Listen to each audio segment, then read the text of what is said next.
Hello. হ্যাঁ sir, বলুন sir. Sir আমি মানে কালকে ফোন করতাম, মানে কালকে আমি বাড়ি আসতে আসতে মোটামুটি 9:30 হয়ে গেছিল। আমি আজকে ফোন করতাম আপনাকে। আচ্ছা, বলুন না, একটু অভিজ্ঞতাগুলো বলুন দেখি, শেয়ার করুন দেখি।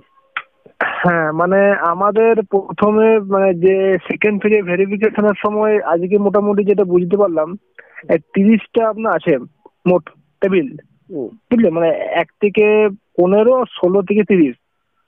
আমাদের স্যার 2 নম্বর আছে, মানে 15 নম্বরে।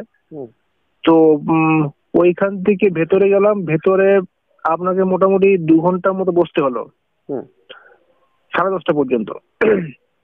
নিয়ে 10:30 পরে ভেরিফিকেশন যেটা স্টার্ট হলো, মানে আমার কিন্তু প্রথমেই আমি কিন্তু পড়ে গেছিলাম আবার। নিয়ে তার জন্য একটু চিন্তা যে আমি ছিলাম যে প্রথমটা তো যে কি হয়। তো এমনি ভিতরে গেলাম, আমার যে সামনে দুজন আপনার ছিলেন, তো দুজনের সামনে একজন নাম্বার দিয়ে মানে চেক করছিলেন অরিজিনালটা, আর একজনের কাছে আমার জেরক্স ছিল। তো উনি সমস্ত নিলেন। আর আমার যেটা গ্র্যাজুয়েশনের যে নাম্বারটা ছিল যে পাস অনার্স মিলিয়ে 807, ওইটাতে যে আমার যে ওই 7 সংখ্যাটা না, ওইটা মানে 1-2 আবঝা মানে ছিল। উনি অনেকক্ষণ ধরে মানে জিনিসটা দেখলেন, তো বলেননি কিছু, ওকে, কোনো অসুবিধা নেই। নিয়ে তারপরে সমস্ত গুলো কিন্তু ওই স্টেপলার দিলেন।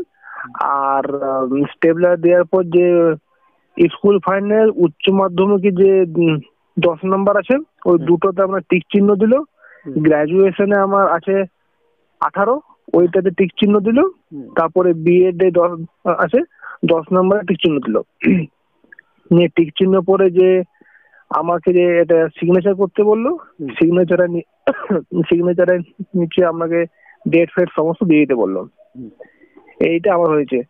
আর আমার যে মানে একজনের যে আগে আপনার ছিল, ওর একটু সমস্যা বলতে কি, মানে ওর মানে অন্য একটা বিএড কলেজ, ও 2012-তে বিএডটা হয়েছিল, কিন্তু ওর কাছে যে এনসিটি যে আছে না ওই কপিটা, হ্যাঁ ওই এনসিটি 2005 সালে ছিল, কিন্তু ওটা অ্যাটাস্টেড কপি। তো বলছে এত পুরনো, বলছে নেওয়া সম্ভব নয়। নিয়ে বললো ঠিক আছে, কোনো অসুবিধা নেই। বলছে আপনি একটা সাইবারে যান, ওইখান থেকে আনুন। আর যদি না পান তাহলে আপনার যে বিএড কলেজ, ওইখান থেকে নিয়ে এসে 13 না 14 কি ওই বলে ওই দিনের মধ্যে আমি হেড অফিসে গিয়ে পরে সাবমিট করে দেবেন। আচ্ছা, 14 মার্চের মধ্যে, সম্ভবত 14 মার্চের মধ্যে। 14 মার্চের মধ্যে, হ্যাঁ। আচ্ছা। আর এমনি আমি যেহেতু মানে প্রথমে ছিলাম, তা এমনি কিছু বুঝতে পারিনি, মানে কারণটা কি, মানে ভেরিফিকেশন হওয়ার সঙ্গে সঙ্গে কিন্তু বেরিয়ে যেতে বলছে, মানে ওইখানে 1 সেকেন্ডও কাউকে থাকতে দিচ্ছে না। আচ্ছা, মানে আমি যে জানবো যে কি হচ্ছে না হচ্ছে, মানে এবার একটা কথা, ওখানে যে ওরা মেরিটটা ঠিক করছে, ওটা কিভাবে দেখলেন? ওরা টেট সব কি একসাথে যোগ করছে না করছে না? কোনটা বলুন তো, মানে কোনটা? টেট মার্কের উপরে ওদের কোনো গুরুত্ব আছে কি? না স্যার, না, মানে আমি যেহেতু বলছি, মানে school final marksheet, admit card, উচ্চ মাধ্যমিকের মার্কশিট, আর গ্র্যাজুয়েশনের 3টে ইয়ারের মার্কশিট। এবারে কি বলছি, যেহেতু আমার 2008 সালে গ্র্যাজুয়েশন আছে, ঠিক আছে, আমি পাস অনার্স মিলিয়ে অ্যাপ্লাই দিয়েছিলাম, মানে আমার হচ্ছে 1550। এই ফার্স্ট ফেজ ভেরিফিকেশনের সময় অনেকেই কিন্তু বলছিল যে হয়তো 1550 না হতে পারে, বা সেখান থেকে যে ওই কি বলে বাংলা, ইংলিশ এবং যে পরিবেশ বিদ্যা আছে, এই 3টা সাবজেক্ট বাদ হতে পারে, মানে 150 নাম্বার।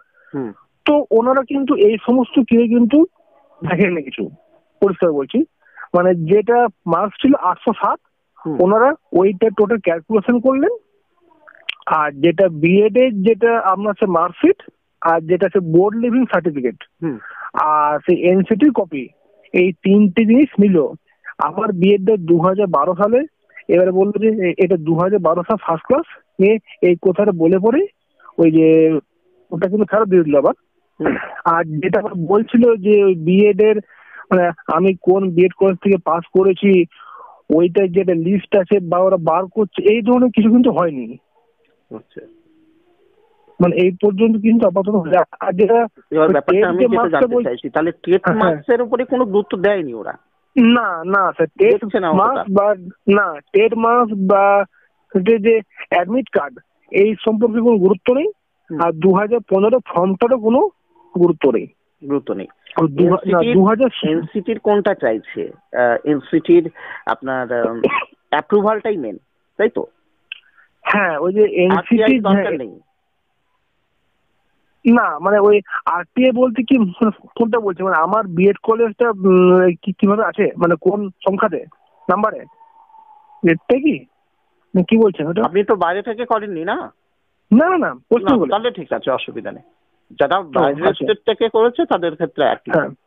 ও আচ্ছা আচ্ছা আচ্ছা, আমার একটা কথা বলছি, মানে এটা কি ওদের মিস্টেক না আমার মিস্টেক কে জানে, আমি বুঝতে পারছি না। মানে আমার যেটা এনসিতে যেটা সেই যে আছে না কপিটা, মানে ওনারা একটা কি প্রবলেম করলেন, জেরক্স কপিতে ফেরত দিয়ে অরিজিনালটা কিন্তু স্টেপলার নিয়ে নিলেন। তাহলে ঠিক আছে, অসুবিধা নেই, ওটা তো আবার পেয়ে যাবেন। এনসিটির অ্যাপ্রুভাল লেটার তো?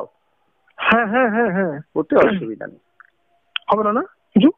না না, অসুবিধা হবে না। আমি ওইটা বুঝতে পারলাম না যে ওনারা অরিজিনালটা নিলেন আবার জেরক্সটা ফেরত দিয়ে দিলেন, আমি কিছু বুঝতে পারলাম না। মানে অরিজিনালটাই হয়তো দেখতে চাইছে। হ্যাঁ, তা হতে পারে অবশ্য। আর আমার বিয়ে, হ্যাঁ, আর বলছি যে এমনি কিছু বলেনি, আর এমনি মানে ওই যে মানে আমাদের মনে ডাউট হচ্ছে বা কিছু ডাউট হচ্ছে এই ধরনের কোথাও কিন্তু মানে আমাকে কিন্তু বলেনি। তো মানে আমার তো স্যার সমস্যা হয়েছে না, মানে প্রবলেম তো কিছু তো না স্যার, মানে কোনো প্রবলেম হবে বলে তো মনে হচ্ছে না। আচ্ছা, মানে আমাকে কিন্তু মানে ওই ধরনের শব্দ কিন্তু বলেনি যে কোথাও ডাউট হচ্ছে বা কিছু এই ধরনের।